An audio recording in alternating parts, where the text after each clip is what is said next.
హనుమకొండ వరంగలే కాకుండా అనేక ఇతర రాష్ట్రాల నుండి కూడా పేద ప్రజలు ఎంజీఎంకి వచ్చి వైద్య సదుపాయాలను ఉపయోగించుకుంటూ ఉంటారు.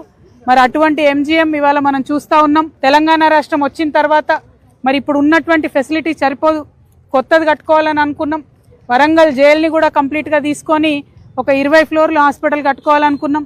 ఒక పక్క అది మధ్యలోనే ఆగిపోయింది, ఇంకొక పక్క ఇప్పుడున్నటువంటి ఎంజీఎం మీద బాగా ఒత్తిడి పెరిగినటువంటి పరిస్థితి కనబడతా ఉంది. అన్నిటికన్నా ఘోరం ఏంటంటే ప్రజల వద్దకు ప్రజాపాలన పేరుతో వచ్చినటువంటి ప్రభుత్వాలు మరి కనీసం హాస్పిటల్లో ఏవైతే రెగ్యులర్గా మెయింటెనెన్స్ ఛార్జీలు ఇవ్వాలో దాన్ని హెచ్డిఎస్ అంటారు, ఆ మెయింటెనెన్స్ ఛార్జ్ కూడా ఇవ్వలేనటువంటి పరిస్థితి ఉన్నది. దాంతో జరుగుతున్నది ఏంటంటే సూదుంటే దూది లేదు, దూదుంటే సూది లేదు అన్న పరిస్థితి ఉన్నది. మందులు, బేసిక్ మందులు ఎప్పుడైతే ఫస్ట్ పేషెంట్ని పట్టుకొని చూస్తారో కొన్ని మందులు ఫ్రీగా ఇస్తారు ఫస్ట్ ప్రభుత్వం నుంచి, తర్వాత మిగతాయి కొనుక్కోవడం జరుగుతుంది. కానీ ఆ ఫ్రీగా ఉచితంగా ఇచ్చేటటువంటి బేసిక్ మందులు కూడా లేనటువంటి పరిస్థితి. ఈ జిల్లాలో మరి 2-3 మంత్రులు ఉన్నట్టున్నారు. అందరినీ కూడా దయచేసి నేను రిక్వెస్ట్ చేస్తూ ఉన్నా, 3 సంవత్సరాల నుంచి ఇదే ఎంజీఎంలో ల్యాబ్ టెస్ట్లు వేద్దామంటే కనీసం ఆడ రీఏజెంట్లని చిన్న కెమికల్ ఉంటుంది, అది కూడా లేకుంటే టెస్ట్ల కోసం బయటికి పోతున్నటువంటి పరిస్థితి ఉన్నది. ఇది చాలా దారుణం, అవమానకరం.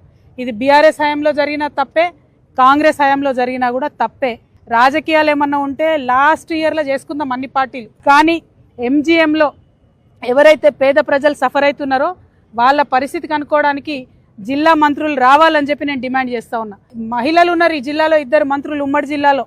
కనీసం ఒకసారి సీకేఎం పోయి చూడండి, అక్కడ ప్రసూతి వసతులు ఎట్లున్నాయో చూడండి. ఇక్కడ ఐసీయూ ఏదైతే ఉందో బెడ్కి 2 ఉండేటటువంటి పరిస్థితి ఉన్నది.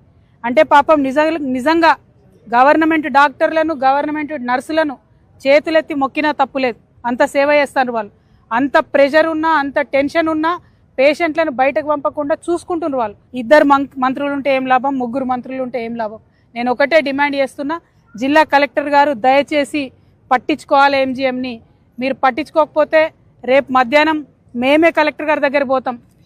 ఇక్కడ చూసినటువంటి సమస్యలన్నీ కూడా మీ కేకరు పెడతాం. ముఖ్యమంత్రి గారు వచ్చిపోయినారు, 3 మంత్రులు ఉన్నారు, 2 మహిళా మంత్రులు ఉన్నారు. నిజంగా మహిళా మంత్రులు 2 నేను రిక్వెస్ట్ చేస్తా ఉన్నా, ఇది పాలిటిక్స్ కాదు సీతక్క, ఇది పాలిటిక్స్ కాదు సురేఖక్క. వచ్చి చూడండి దయచేసి ఎట్లా ఉన్నారో పేషెంట్స్ చూడండి. ముఖ్యంగా సీకేఎం వెళ్ళి చూడండి. ఎవరు విజిట్ చేస్తలేరు సీకేఎంకి. మంత్రులు సీకేఎంకి, ఎంజీఎంకి రావాలని నేను డిమాండ్ చేస్తా ఉన్నాను.